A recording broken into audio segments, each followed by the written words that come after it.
once as a pupil, and two as a teacher. Miss Temple, through all the changes, had thus far continued as superintendent of the school. However, at this period, she married, removed herself with her husband to a distant country, and consequently was lost to age.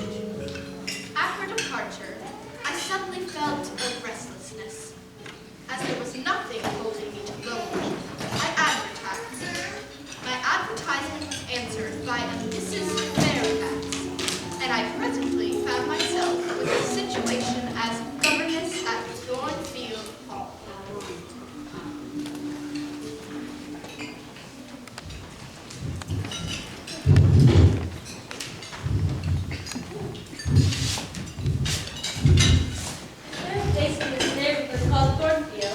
I don't know, miss. I'll inquire inside.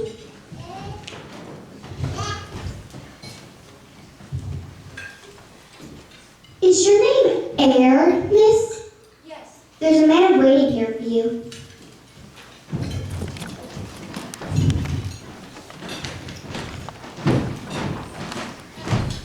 This must be your luggage. Yes. How far is it to Thornfield? A matter of 6 miles. And how long shall we be before we get there? About an hour and a half.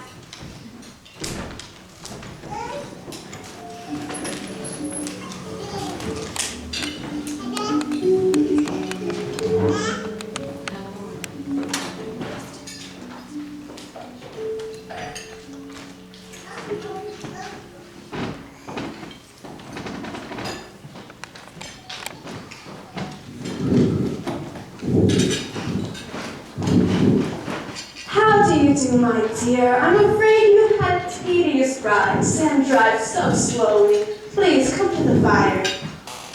Mrs. Fairfax, I suppose. Yes, you're right. Do sit down. Oh, please, don't trouble yourself. Oh, it's no trouble at all. I dare say your hands are almost numb with cold. Leah, make a little hot negus and a cut sandwich for you. Here, you use the storeroom. Now, you've brought your luggage with you, haven't you, dear? Yes, ma'am. I'll see it's carried to your room. She treats me like a visitor. I little expected such a reception. I anticipated only coldness and stiffness, but I must not exalt too soon. Shall I have the pleasure of seeing Miss Fairfax tonight? Miss Fairfax? Oh, you mean Miss Barnes. Barnes is the name of a future pupil. Indeed, then she is not your daughter? No, I have no family. It will be quite pleasant living here now with a companion. I am so glad you have come. To be sure, Sam and Leah are very decent people, but you see, they are only servants, and one can't converse with them on terms of equality for fear of losing one's authority. In the winter, I got quite melancholy, sitting night after night alone, and as spring and summer came, one got better. And just as the commencement of autumn, little Miss Adele Barnes came with her nurse, and the child makes the house alive at once. And now that you have come, I shall be quite fair. But I will not keep you up late tonight, for it is on the stroke of 12 now, and you have been traveling all day, and I'm sure you are very tired. Thank you. I do feel fatigued and desire to retire. Well then, let us be off. This way, Leah, bring the candle.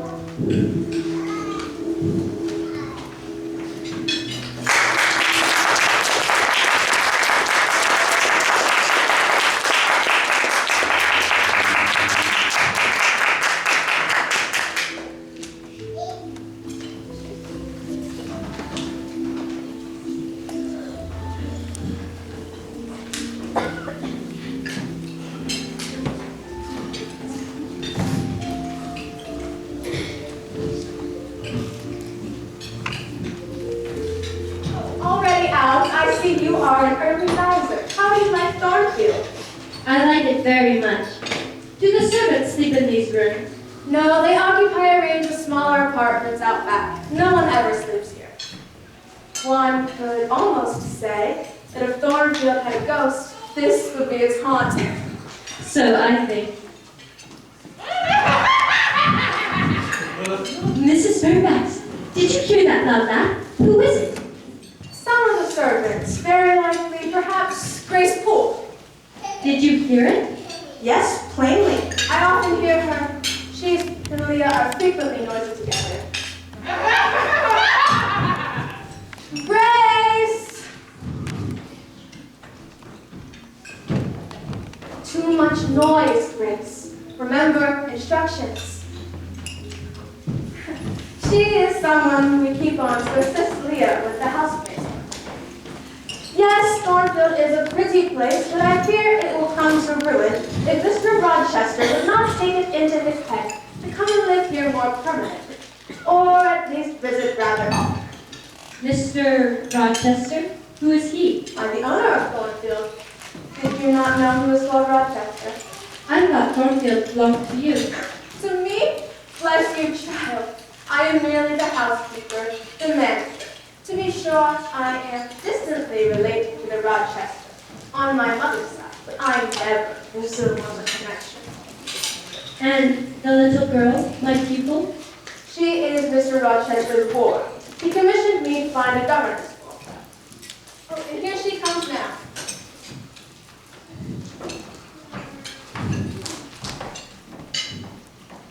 Adele, come and speak to the lady who is to make it into a clever woman someday.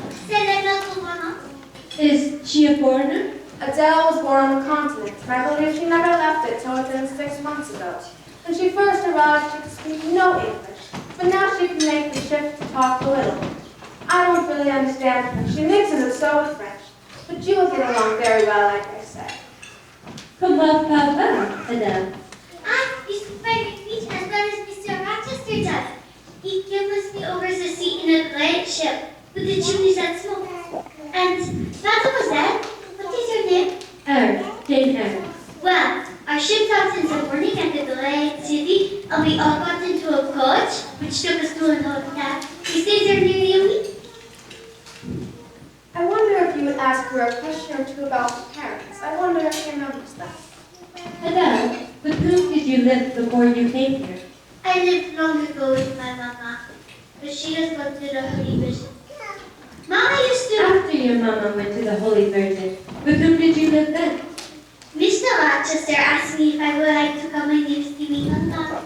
I said yes, but now he has called me she called, and has gone back again himself, and I never see him. Well, that's enough chat. One morning, let's all go to breakfast. J'avais besoin de manger. Bien sûr.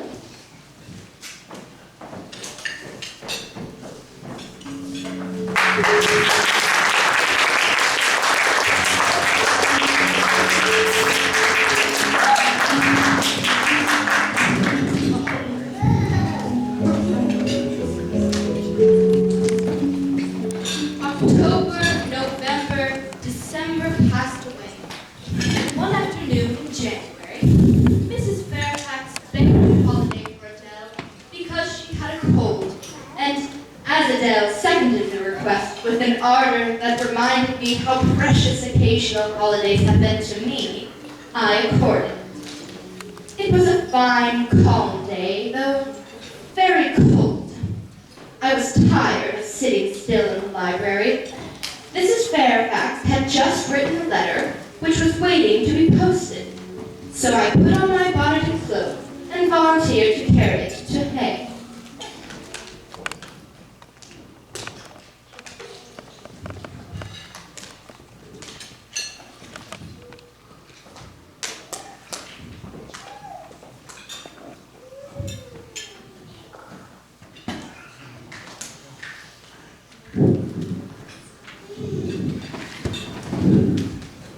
Oh, how I long for the power to overpass the horizon, to reach those places I've heard of but never seen. A horse is coming, very near but not in sight.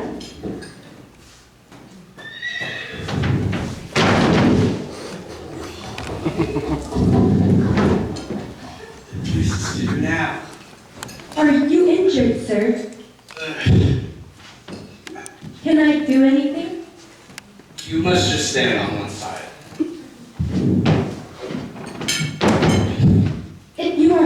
and want help, I can fetch someone either from Thornfield or from Hay. Thank you. I am fine. I have no broken bones. Only a sprain. I cannot think of leaving you, sir, at so late an hour in this solitary lane, till I see you are fit to mount your horse. I should think that you'd be at home yourself at this late an hour. Where do you come from? From just below, and I'm not at all afraid of being out late when it is moonlight. I will run over to Hay for you with pleasure if you wish it. Indeed, I'm going there to post a letter. You say you live just below. You mean that house with the battlements? Yes, sir. Whose house is it? Mr. Rochester's. And do you know this Mr. Rochester? No, I've never seen him. Could you tell me where he is? I cannot. You're not a servant of the hall, of course. You are? I am the governess. The governess. You saved me if I'd not forgotten. Well, I cannot commission you to fetch me help, but you may as well be of some to me, if you'd be so kind. Yes, sir. Do you not have an umbrella I could use as a walking stick? No, sir. Try to lead my horse over. Grab it by the bridle. Are you not afraid? Oh, I see. The mountain will not be brought to Mohammed, so all you can do is aid Mohammed to go to the mountain. And it's buried. Excuse me, but necessity compels me to make you useful. Now, grab me my whip. It lies under that hedge.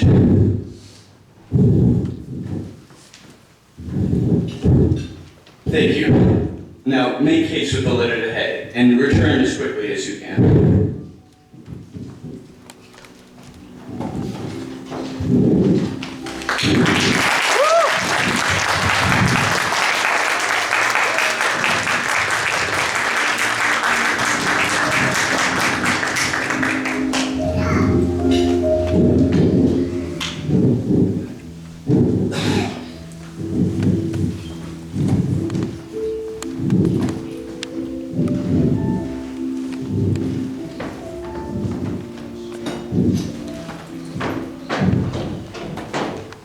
Leia, whose horse is in this stable? Indeed, and is Mrs. Fairfax with him?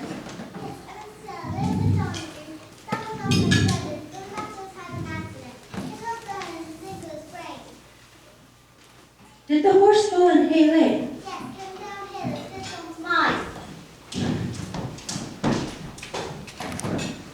Francisco means that there will be a gift for me.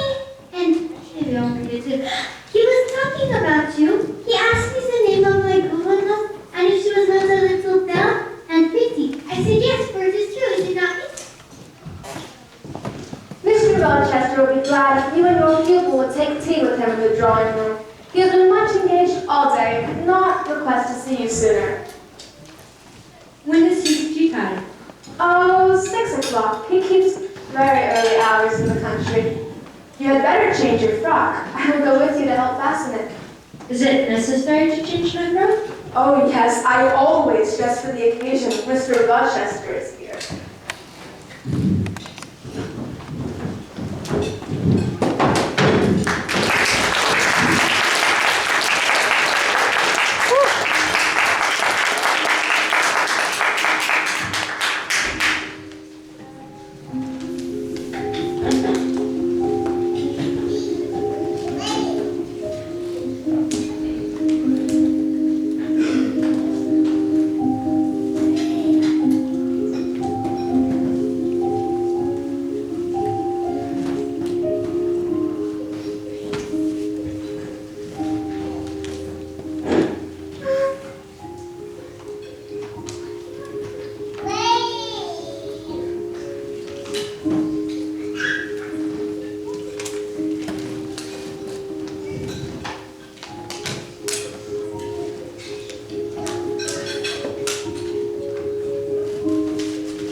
Here is Miss Eyre, sir. Let Miss Eyre be seated.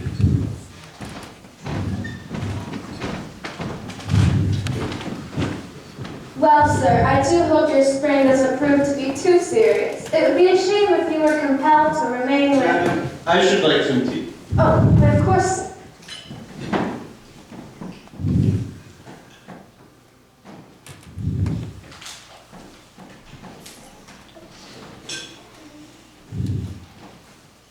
Would you hand Mr. Rochester his cup? Adele might perhaps spill it. Yes.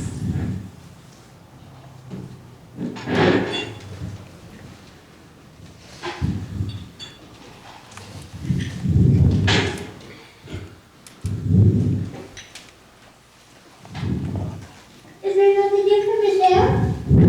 Who talks of Cadeau? Did you expect a present, Miss Eyre? Are you fond of presents? I hardly know, sir. I have little experience of them. They are generally thought pleasant things. Don't fall back on over-modesty.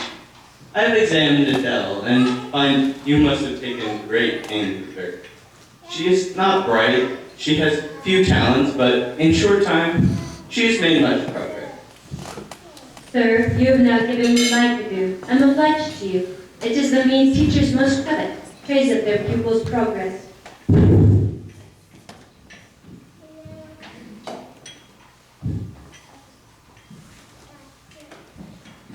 You have been a resident of my house for 3 months, Yes, sir.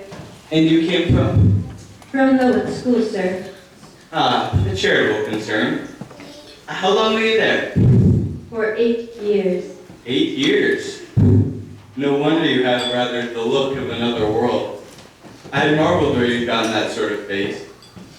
When you came to me in Hay Lane last night, I thought unaccountably of fairy tales and had half a mind to demand whether or not you had bewitched my horse. I'm still not sure yet. Who are your parents? I have none. So you were waiting for your people when you sat out there on the side? For whom, sir? For the men in green. I'd say it was proper evening time for them. Did I break through one of your rings you used to spread ice over the whole pathway? The men in green all forsook England 100 years ago. Adele showed me some sketches this morning and claimed they were yours. Probably not entirely of your doing. Did a master aid you? No, indeed. That perks pride. Well, fetch me your portfolio, if you can vouch for its contents being original. But don't pass your word unless you're certain. I can recognize that.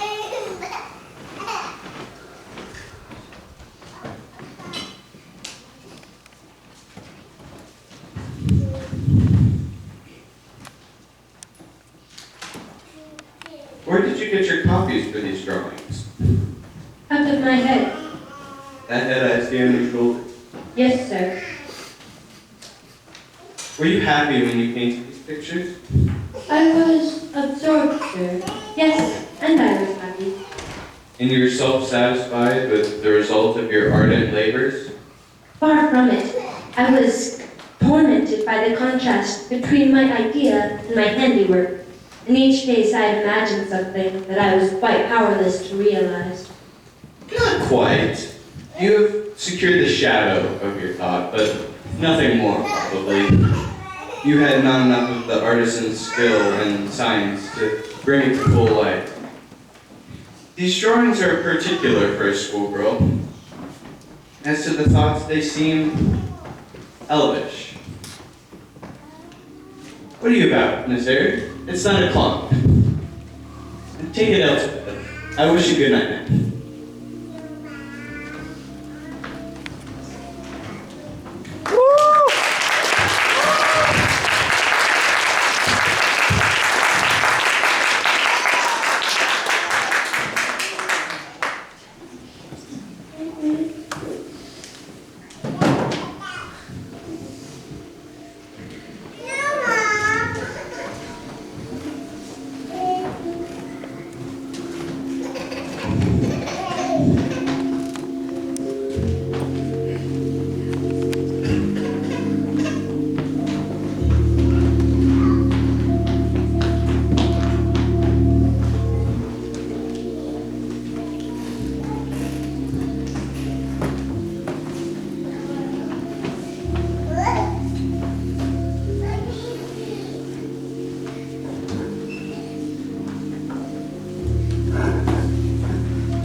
engaged with business, and in the afternoons, gentlemen from Millcote or of the neighborhood called, and sometimes stayed to dine with him. When his brain was well enough to admit horse exercise, he rode out a good deal, probably to return these visits, as he generally did not come back till late at night. During this interval, even Adele was seldom sent for to his presence, and all my acquaintance with him was confined to an occasional encounter in the hall, on the stairs, or in the gallery, when he would sometimes pass me haughtily, coldly, just acknowledging my presence by a distant nod or a cool glance, and sometimes bow and smile with gentlemanlike affability. His changes of mood did not offend me, because I saw that I had nothing to do with their alternation. The ebb and flow depended on causes quite disconnected with me.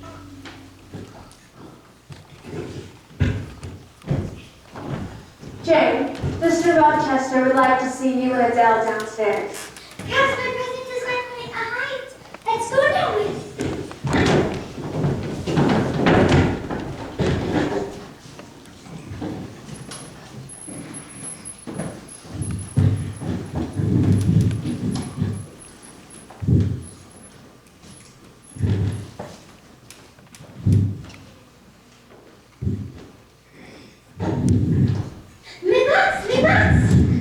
Yes, here's your box, you genuine daughter of Paris. Now amuse yourself with disembowelment.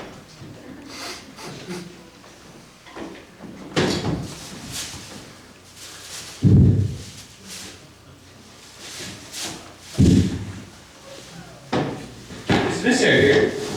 Oh, come now, be seated.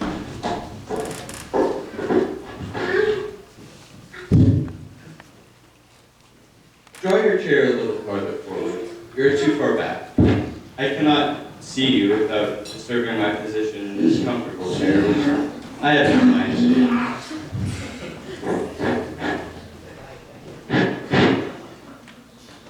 You examine me, Miss Eyre. Do you think me handsome? No, By my word, there's something peculiar about you.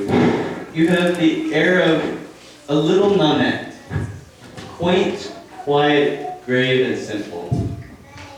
And whenever someone makes a remark or asks you a question that you're obligated to reply, you rap out a round rejoinder, which, if not blunt, is at least brusque. What do you mean by no? sir, I was too plain. I beg your pardon. I ought to have replied that beauty is of little consequence, or something of that sort.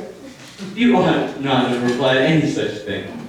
Ma'am, am I a fool? Far from it. You would perhaps think me rude if I inquired in return whether you were a philanthropist? There again. No, young lady. I am not a general philanthropist, but I do bear a conscience. Besides, when I was your age, I was feeling well enough, but now fate has knocked me out. I am now tough, hard and tough as an India rubber ball. Pervious, though, with a chink or two. Does that leave any hope for... Hope of what, sir? You look very much puzzled, Miss Eyre. And although you are not pretty, anymore handsome, a puzzled air becomes of you. Young lady, I am disposed to be gregarious and communicative this evening, and that's why I have sent for you. It would please me to draw you out and learn more of you. Therefore, speak. What's that? On whatever you like. I leave both the topic of subject and the manner of treating it entirely to yourself. If he expects me to talk, the mere sake of talking and showing off, he will find that he has addressed himself to the wrong person. You are dumb, Miss Eyre, stubborn, and annoyed. I put my request in an absurd, almost insolent form. I beg your pardon. The fact is, I don't wish to treat you as an inferior. That is, I only claim as much superiority that results in 20 years difference of age. And it is by the nature of that superiority that I would like for you to have the goodness to talk with. I am willing to amuse you, sir, if I can, but I cannot introduce a topic. Ask me questions, and I'll do my best to answer them. Then, in the first place, would you agree that I have the right to command you on the grounds that I am old enough to be your father? Do as you please, sir. That is no answer. Reply clearly. I do not think, sir, that you have the right to command me merely because you are older than I. Your claim to superiority depends upon the use you have made of your time and experience. Properly spoken, but I won't allow it, seeing as it would never suit my case. Leaving superiority out of the question, then, you will agree to let me hector a little? A smile is very well, but speak too. I was thinking, sir, that very few masters would trouble themselves to inquire whether or not a paid subordinate was piqued or hurt at their orders. Paid subordinate? I suppose I had forgotten the salary. Well then, on that mercenary ground, will you allow me to command you a little? No, sir, not on that ground. But on the ground that you did forget it, I agree heartily. Not 3 in 3,000 raw schoolgirl governesses would have answered me the way you have just done. I envy your peace of mind, your clear conscience and unpolluted memory. Little girl, a memory without blot or contamination must be an exquisite treasure.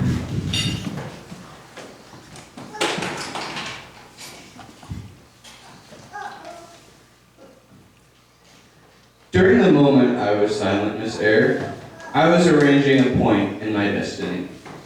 She stood up there on that beach trunk, a hag like one of the ones you would see in Macbeth. She stood out there taunting me. "Do you like Thornfield?" she asked. "Like it if you can, like it if you dare." I think I dare like it. I think I dare like Thornfield. To speak truth, sir, I don't understand you at all. Where are you going? To put Adele to bed, it is past her bedtime. You are afraid of me. Do you think I speak like a sphinx? Your language is enigmatical, but though I am bewildered, I'm certainly not afraid. I have no wish to speak nonsense. If you did, it would be in such a grave, quiet manner that I should mistake it for sense. You're still bent on going? It has struck 9, sir. Never mind that. Adele is not ready to go to bed. She pulled out a little pink frog out of that box and rushed out of the room. In a few moments, I know what I shall see. A miniature of Signal Varenne, as she used to appear on, well, never mind that. However, my tenderest feelings are about to receive a shock.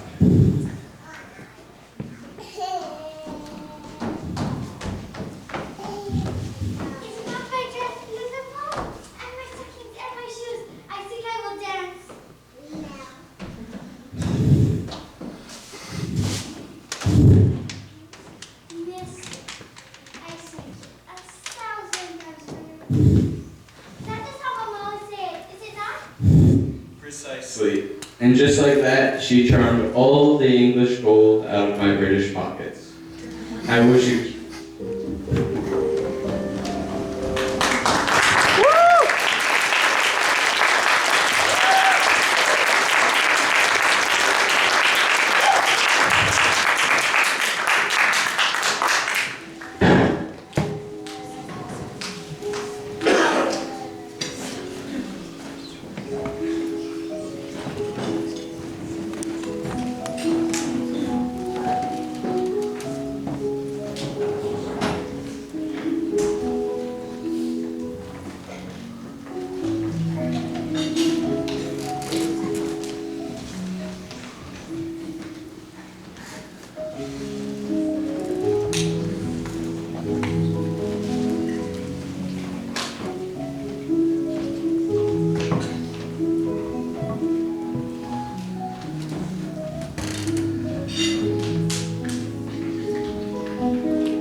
to your room, where I found the fallen candlestick, and you in your bed on fire. As I took your basin to quench the flame, I heard steps leading up to the third floor. You say you heard an odd laugh? I should think that you've heard a laugh similar to that before. Yes, sir. There's a woman who sews here, called Grace Toll. She laughs in that way. Grace Poole, just so. Well, I will account for everything. Speak of tonight to no one. I'm glad that you and I are the only people who have heard about it. I suppose for now you can return to your room. I will do just fine in the sofa in the library for the rest of the night. Good night then, sir. You're leaving me already? You said that I might go, sir. Jane, you just snatched me from a horrible death. You think you can walk by me and as if we were mutual strangers? At least shake hands. Good night again, sir. I knew you would be some good when I first saw you. I saw it in your eyes when I first beheld you. My cherished preserver. Good night. I think I hear Mrs. Fairfax move, sir. Well then, leave me.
Imagine Mr. Rochester leaving his candles lit after he went to bed. To mercy, he awakened in time to start the fire. Oh, you must want your tea. You ate so little at dinner last night, and I'm afraid you were not quite well today. Oh, very well. I've never felt better. Well then, you must prove it by evincing a good appetite. It is fair tonight. Mr. Rochester has had a favorable day for his journey. Journey? Is Mr. Rochester gone anywhere? I did not know he was out. He has gone to Mr. Ashton's place. I believe there is quite a party assembled there. And do you expect him back tonight? No, nor tomorrow either. I expect him to remain there a week or more. They are never in any hurry except for at these things. Mr. Rochester is such a general favorite, and so active in society, I expect him to remain there quite some time. And the ladies are very fond of him. Are there ladies at the Eshtons? There are Mrs. Ashton and her 3 daughters, and Ladies Blanche and Mary Ingham. Most beautiful women. Blanche is considered belle. She is greatly admired. Oh yes, and not only for her beauty. I am, of course, no judge of music. But I once heard her sing and play, and Mr. Rochester said that her execution was remarkably good. And this beautiful, accomplished lady, she's not yet married? It appears not. But you scarcely tasted since you have had your tea. No, I'm too thirsty to eat. Excuse me.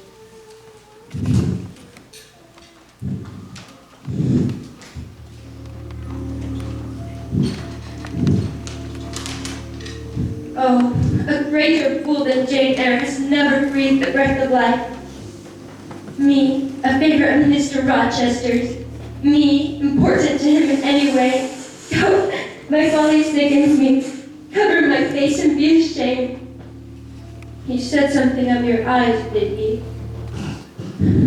As a woman, no good to be flattered by her superior, who cannot possibly consider marrying her. And it is madness for all women to let secret love kindle within their hearts, which must devour the very life that feeds it. Whenever in the future I should chance to fancy Mr. Rochester thinks well of me, I'll picture Miss Blanche Ingram. When he might win this lady's love, is it likely that he would waste a thought on this dependent? I'll do it.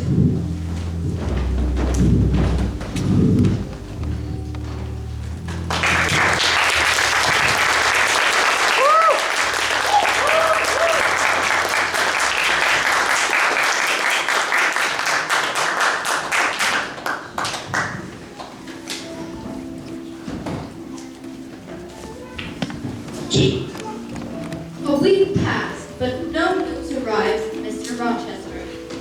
10 days, and still he did not come. Mrs. Fairfax said she would not be surprised if he were to go straight from the Ashtons to London and not show his face in Thornfield for another year. Mr. Rochester had been absent upwards of a fortnight when the post brought Mrs. Fairfax a letter informing her that he and the whole party were to be at Thornfield in 3 days. Those days were busy enough. Such polishing, lighting, and airing I had never beheld. Adele ran quite wild in the midst of it. That Thursday evening, the whole cavalcade came up to sweep up the drive, and the gentles went directly inside to dinner.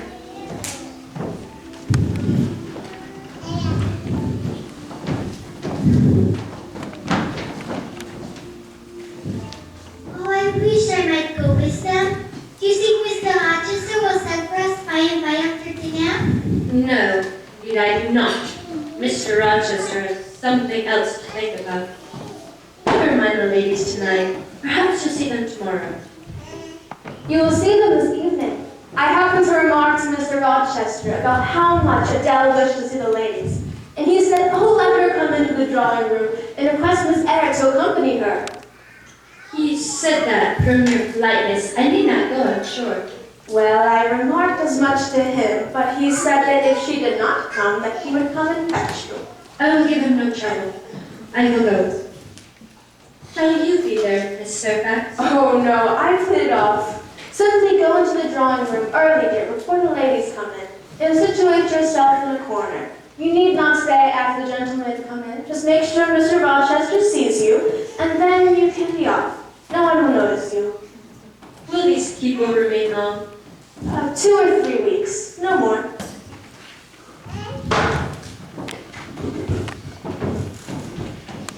Might they have a flower to complete the dress?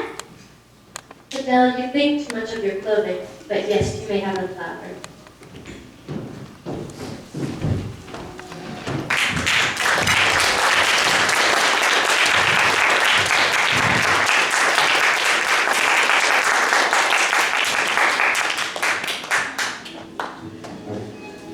That's it.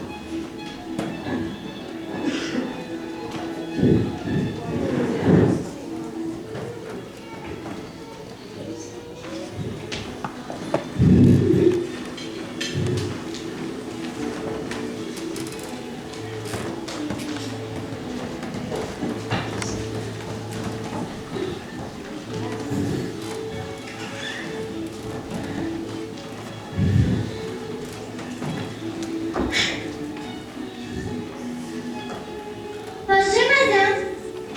Oh, what's up with the puppet? It's just Mr. Rochester's ward, I suppose. The little French girl he's speaking of. Oh, like the love of the child. Mr. Rochester, I thought you were not fond of children. Nor am I. Then what induced you to take such a little doll as that? Where did you pick her up? No, I did not pick her up. She was left in my hands. Why,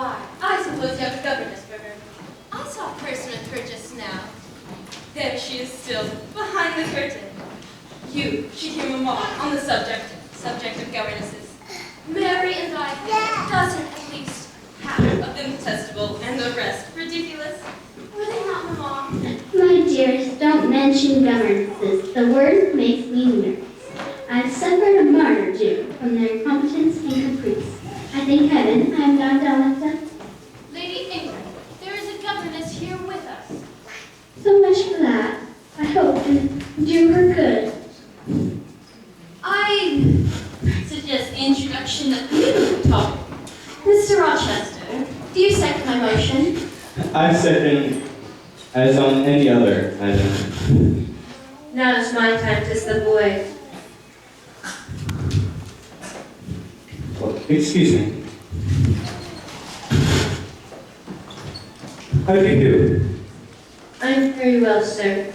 Why did you not come and speak to me in the other room? I did not wish to disturb you, sir, as you seemed engaged.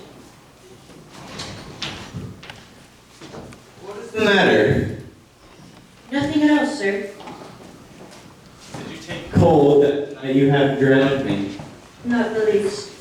Well then, return to the drawing room. You retired too early. I'm tired, sir. And a little depressed. What about? Tell me. Nothing, sir. I'm not depressed. But I affirm that you are. So much so that a few more words would bring you to tears. Indeed, there they are now. Well, tonight I excuse you. Send Mrs. Fairfax for Adele. Good night, Mike.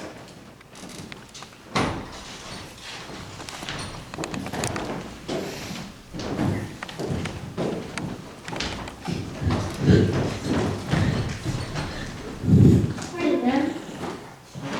My name is Mason. It appears I'm home at a bad time. And I ran to meet with my intimate friend, Mr. Rochester. Mr. Rochester has even now departed into the drawing room. You may meet him in there.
All right, it's nothing. Return rooms. A servant had a nightmare, that is all.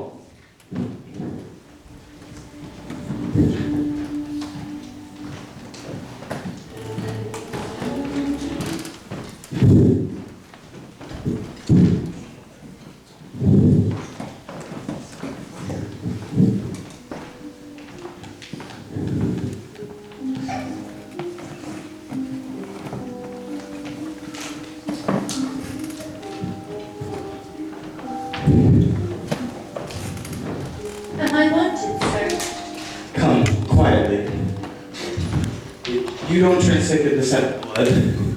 I think not, sir. I've never been tried yet. Well, take my hand. We won't risk having a pain fit.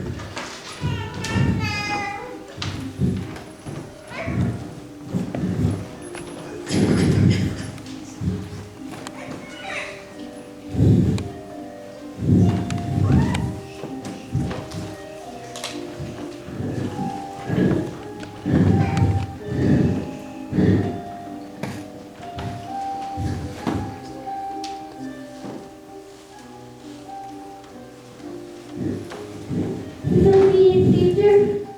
No, just a mere scratch. Come on, man. Bear up. I'll fetch the surgeon for you now myself.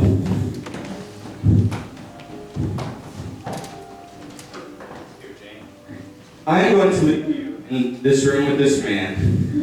When the blood returns, sponge it, and if he feels faint, put water to his lips and your salts to his nose. You are not to speak to him under any pretext. And Richard, it will be at the peril of your life if you speak to her. Open your lips, and I will not answer for the consequences. Remember, no conversation.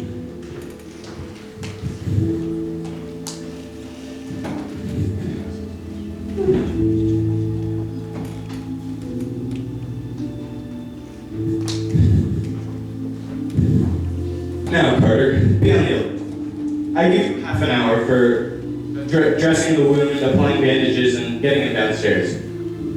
Does he fit to move, sir? Oh, no doubt of it. Come now, set to work. Now, my good fellow, how are you doing? She's definitely in here. Not to wait. Carter, assure him there's no danger. I can do that conscientiously. But what is this? The flesh on the shoulder is torn as well as cut. This wasn't done with a knife. There have been teeth here. She bit me after Rochester got the knife from her. You should not have yielded. You should have grappled with her at once. I did not expect it. She seemed so quiet at first. Well, we will get you off soon, Richard. Better for your sake and that of the poor creature yonder. I have striven so long to avoid exposure, and I will not have it coming at last. Be good cheer, Richard. Come, let's step out. Take him under the other shoulder, Carter. Now, Jane, trip ahead before us, go down the side passage and unbolt the door, and tell the driver of the coach you see there to be ready.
You hardly remember me, miss, but my name's Robert.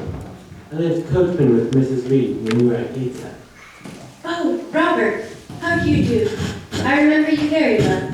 And is the family well at the house, Robert? Mr. John died a week ago yesterday at his chambers in London. They say he killed himself. And how does his mother fare? Mrs. has been out of health herself for some time. The news of Master John's death and the manner of it came too suddenly. It brought on a stroke.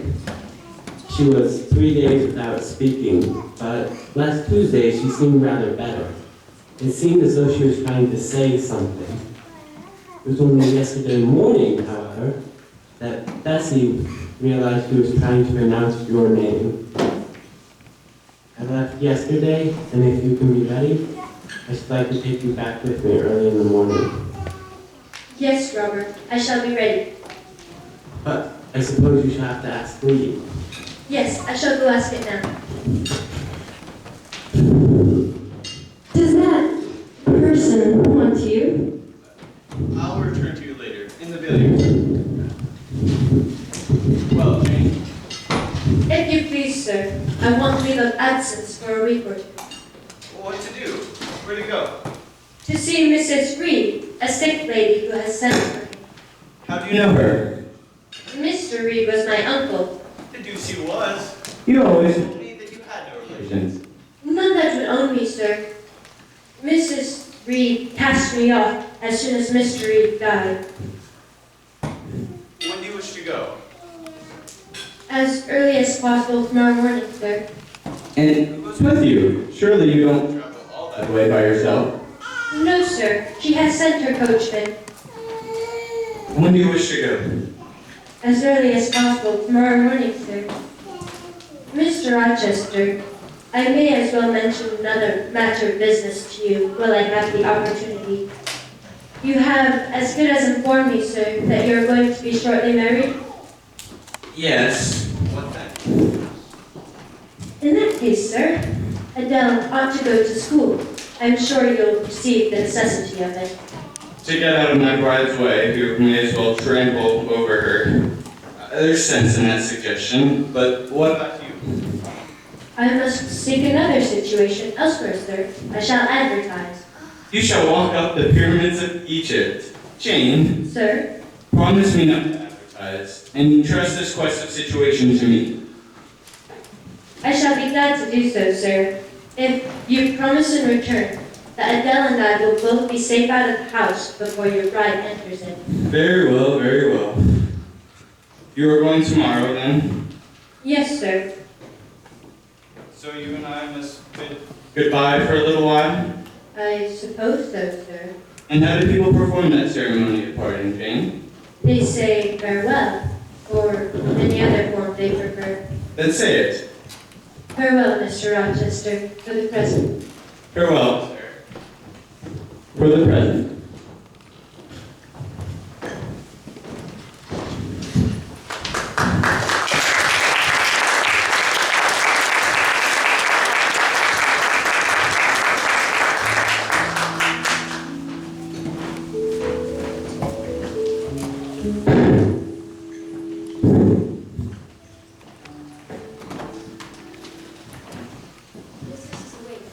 I told her you are here.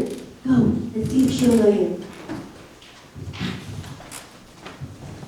Is this Jane Eyre? Yes, how are you, dear Aunt? Oh, of course. Sit up. Don't annoy me by holding on to me so. Are you Jane Eyre? I am Jane Eyre. I've had more trouble with that child than anyone would believe. A fever broke out in the wood, and many people died. She, however, did not. I say she had. I wish she had died. A strange wish, Aunt Reed. Why did you hate her so? Aunt? Who calls me aunt? You are not from the Gibsons, yet I know you. Why, you are like Jane Eyre. Is there anyone else in the room but you? We are alone, Aunt. Well, I have tried to set me wrong, which I regret now.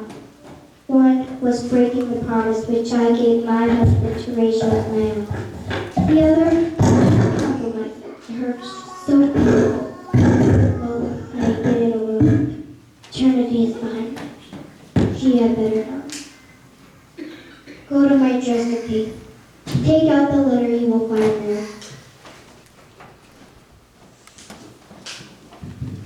Read it.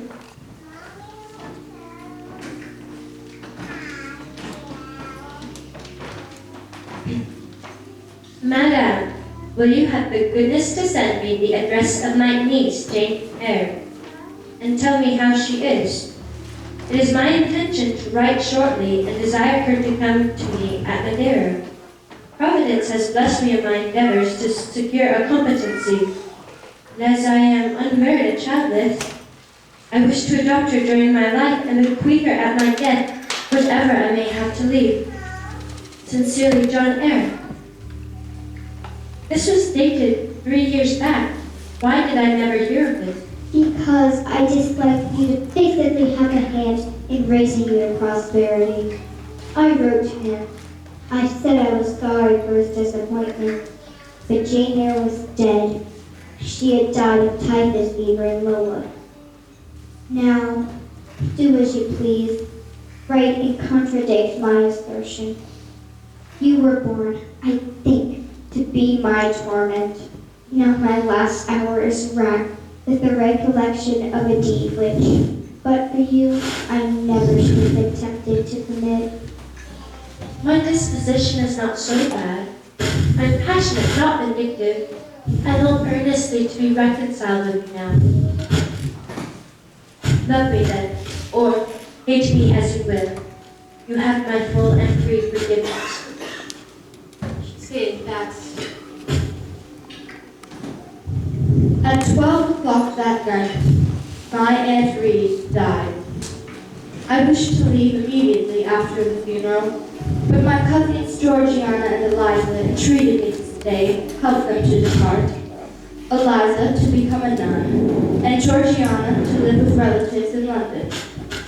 Finally, after a month's absence, I returned to Thornfield.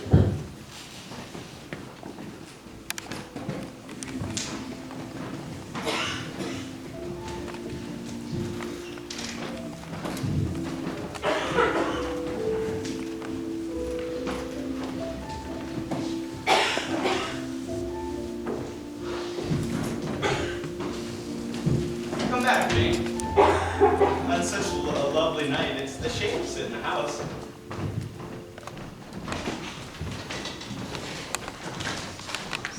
Thornfield Hall is a pleasant place in the summer, is it not? It is, sir. And although I don't know exactly how, I'm sure you've acquired a degree of regard for it. And maybe even that foolish little child Adele, or possibly even that simple Dame Fairfax. Yes, sir. In different ways. I have an affection for both. And would be sorry to part with them? Yes, sir. That's a pity. I suppose that's just the way that things are in life. One moment you found a quiet resting place, and the next a voice calls for you to get up and move on, for the hour of repose has expired. Must I leave, sir? I believe you must. I'm sorry, Jane, but I believe you must. Then I shall be ready to march when the order comes. It comes tonight. I must give it now. Then you're going to be married? Exactly. With your usual acuteness, you hit the nail on the head. In a month or so, I intend to be a bridegroom. I've found for you a place that I think will suit. To undertake the care of 5 daughters of a Miss O'Gale of Betternut Lodge in Ireland. You'll like Ireland, I think. It is a long way off, sir. Well, that shouldn't be a problem. A girl of your age won't object to the voyage or distance. Not the voyage, but the distance. Then the sea as a barrier. From what? From England. I'm from Thornfield, and Well, from you, Mr. Rochester. we have been good friends, have we not, Jane? Yes, sir. And when friends are on the eve of separation, they like to spend what little time is left close to each other. Are you anything akin to me, Jane? Because sometimes I have this queer feeling with regard to you, especially when you're close to me, as now. As if I have a string attached to the top corner of my frame. And that string is inextricably knotted to a similar string in your frame. I have a nervous notion that if that boisterous channel becomes broad between us, that cord of communion will snap. And then I've got the nervous notion that I should take to bleeding inwardly. And as for you, you'd forget me. I never should, sir. I grieve to leave Thornfield. I love Thornfield. Love it because here I have lived a full and delightful life. Momentarily, at least. I've not been trampled on. I haven't been excluded from every glimpse of communion with that which is bright and energetic and high. I've known you, Mr. Rochester, and it strikes me with terror and anguish. Feel I absolutely must be torn from you forever. I see the necessity of departure, and it is like looking on the necessity of death. Where do you see the necessity? Where, sir? You have placed it before me. In what shape? In the shape of your bride, Miss Ingram. My bride? I have no bride. No, but you will have. Yes, I will. I will. So you see, sir, I must go. No, you must stay. I tell you, I must go. Do you think I can stay and become nothing to you? Do you think I am an automation? Do you think because I am poor, obscure, and plain, I'm heartless and soulless? You're wrong. I have full as much heart and soul as you. And if God had gifted me with some beauty and much wealth, I should have made it as hard for you to leave me as it is now for me to leave you. I'm not talking to you now through custom or conventionality or even mortal flesh. It is my spirit that addresses your spirit, just as if both of us had passed through the grave and stood at God's feet, equal as we are. And so we are, Jane. Yes, so, sir. And yet not so, for you are a married man, or as good as married man. Let me go. Where, Jane? To Ireland? Yes, to Ireland, for I've spoken my mind and can't go anywhere now. Don't struggle so, like a frantic bird.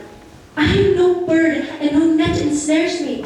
I am a free human being with an independent will, which I now exert to lead you. Come here, Jane. Let us explain and understand one another. I can never come to you again. I'm torn away now, and cannot return. But Jane, I summon you here as my wife. It is only you I intend to marry. Come, Jane, come here.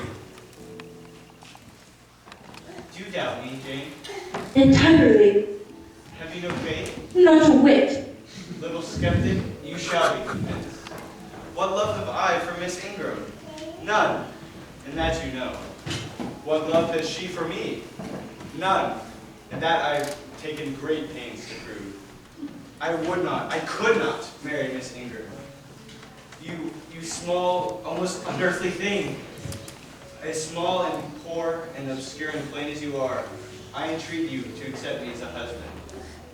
Me, who has not a friend in the world but you, not a shilling but what you have given me? You, Jane, I must have you for my own. Will you be mine?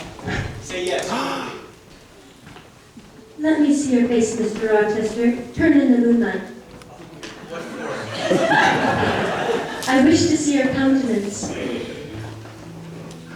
Jane, you torture me. Torture? How can I do that? If you are true, and your offer real, my only feelings to you must be gratitude and devotion. Gratitude?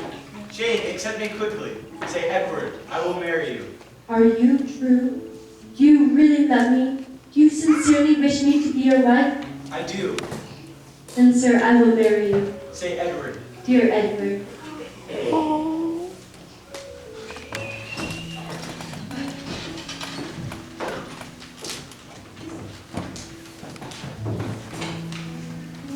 Are you happy, Jane? Yes, sir. The weather changes. I suppose we should go in. I couldn't sat with you until morning, Jane.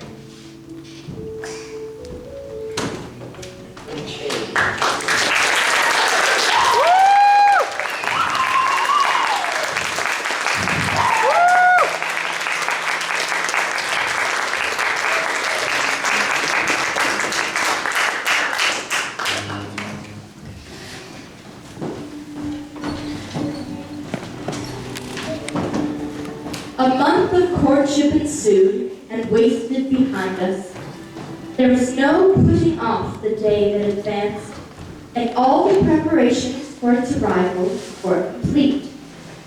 I, at least, had nothing more to do. Leah came at 7 on that dreaded, anticipated day to dress me. She was very long indeed in accomplishing her task, so long that Mr. Rochester sent up to ask why I did not come. She was just pinning on my plain square veil. There were no relatives, no bridesmaids to wait for. We went to the church and entered that quiet, humble house.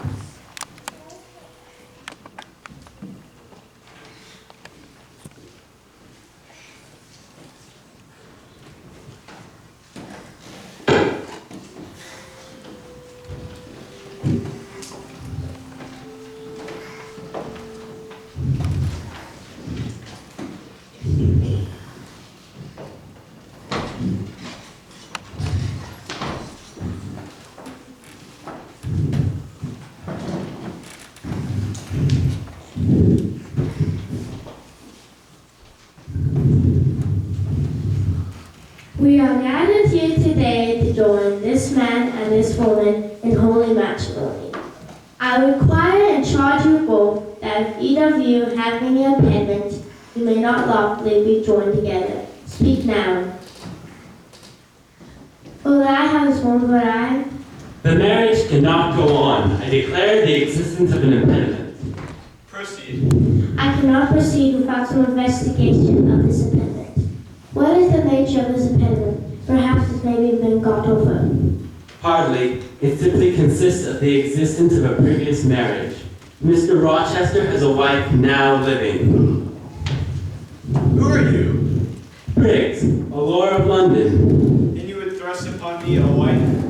I would remind you of your lady's existence, sir, which the law recognizes if you do not. Oh, well, favor me of an account of her. Her place of heritage, where she resides. Certainly. I affirm and can prove that on the 20th of October, 15 years back, Edward Fairfax Rochester of Thornville was married to my sister, Bertha Antoinette Mason, daughter of Honest Mason at Spanish Town, Jamaica. Signed, Richard Mason.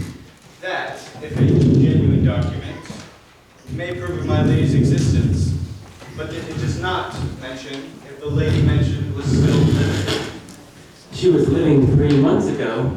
I have a witness to the fact. Mr. Mason, have the goodness to come forward.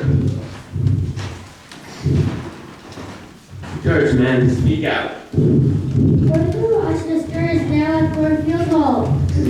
I saw her there last April. I'm her brother. Thornfield Hall? Impossible. I'm an old resident of this town, and I have not heard of Mrs. Rochester living in Thornfield Hall. No, I saw to it that no one would hear of her. Wood, close your book, leave the church. There will be no wedding today. What this lawyer and his client says is true. I have been married, and the woman to whom I am married lives. You say that you have never heard of a Mrs. Rochester in Thornfield Hall, but I dare say that many a time you have inclined your ears to gossip concerning the mysterious lunatic kept up there. I inform you now that she is my wife. Come, all of you, and see what sort of being I was cheated into espousing.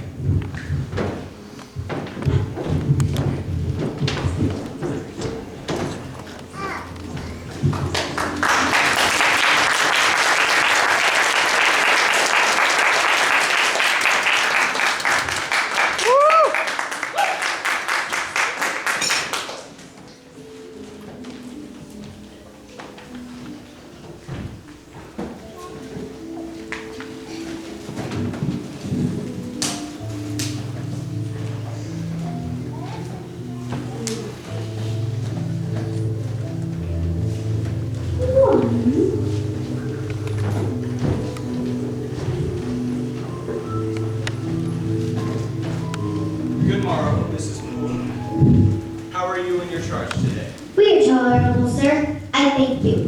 Rather snappish, but not outrageous. He sees you. You better not stay. Only for a few moments, Grace. Take care. For heaven's sake, take care.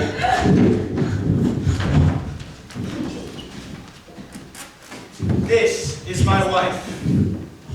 Such is the sole conjugal embrace I am ever to know. And this is what I wish to have. This young girl, standing so quiet and grave, looking at the gambols of a demon. Wood, brick, look at the difference. Compare those clear eyes to the demonic gaze yonder and judge me, man of gospel, man of law, and remember with what judgment ye shall be judged. Off with you now. I must shut up my cries.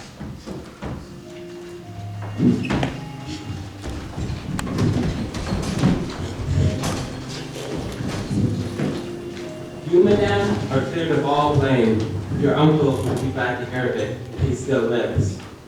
My uncle? Do you know him? Mason does. When Mr. Eyre received the letter telling of the union between you and Mr. Rochester, Mr. Mason happened to be with him. Alarmed and disturbed, he quickly revealed the real state of the matter to your uncle. Your uncle is now in a sick bed, from which it is unlikely he will ever rise. But he implored Mason to waste no time in taking steps to prevent a false marriage. Have we anything else to say for? No, let's be done.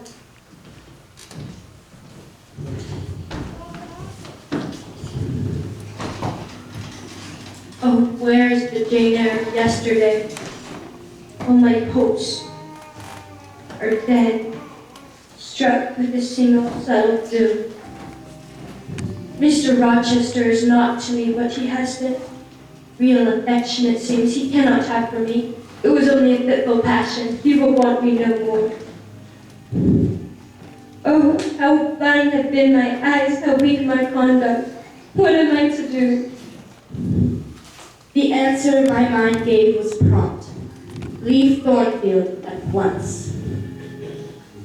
That I cannot be Edward Rochester's wife, the least of my woes. That I've woken out of the most glorious dreams and found them all void and vain is a horror I can master, but that I must leave him, decidedly, instantly, entirely. It's intolerable. I cannot do it.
Yes, sir.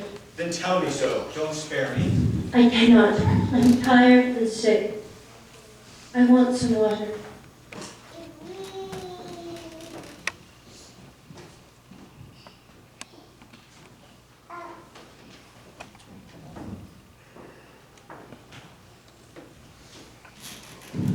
How are you now? Much better, sir. I shall be well soon. How is this? Oh, I know. You will embrace the husband of Bertha Mason. You consider my arms filled and my embraces appropriated? At any rate, there is neither room nor claim for me. All has changed about me, sir. I must change too. Adele must have a new governess. Oh, Adele will go to school. I have already arranged for that. And as for myself, I have a different house. Verdine Manor, even more retired and remote than this, where I will repair to and shut myself up. Take Adele with you, sir. She shall be a companion for you. You assign Adele to me as a companion? You spoke of retirement, sir. Retirement and solitude are dull, too dull for you. Solitude? I see, I must come to an understanding.